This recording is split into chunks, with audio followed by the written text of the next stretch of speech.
at almost every funeral I've been to, someone who I never even knew existed says something that still speaks true about the person that I loved as well. And I didn't even know this person was in their life.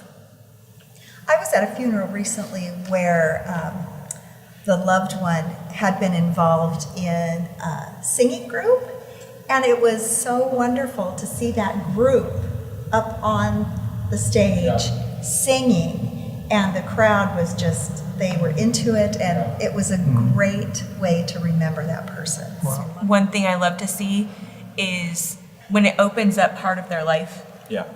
that whether you were a part of it or not, that you get to witness or help out or carry on for them. I went to the funeral of a master gardener. After the service, we went out to the community garden and we planted a bunch of rows that'll be used to feed that community, out of respect to carry on what she loved to do and what she was passionate about. And in that case, you got to participate We did. in the process. And every time I drove past that community garden, I was like, oh, I think of her and I remember her and her family. And so it really, it just kept her closer. Dove releases and butterflies. Have you ever seen anything like that before? Butterflies? Yeah. I haven't seen that. That- That would be cool. That would be really cool. I've seen the lanterns, so like the Chinese lanterns that go up. I've seen that.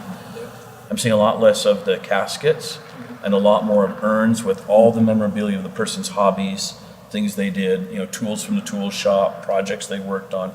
Very often at the front will not be this box casket, but there'll be this urn, great portrait, and then the pieces of life that represented what that person loved and did.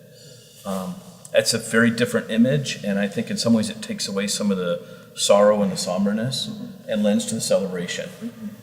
I think, one of the greatest things that I've seen at a service is when the emotions tend to go back and forth between the humorous side of the person and their life, and then also the touching, more sensitive side. And so you have the laughter and the tears. So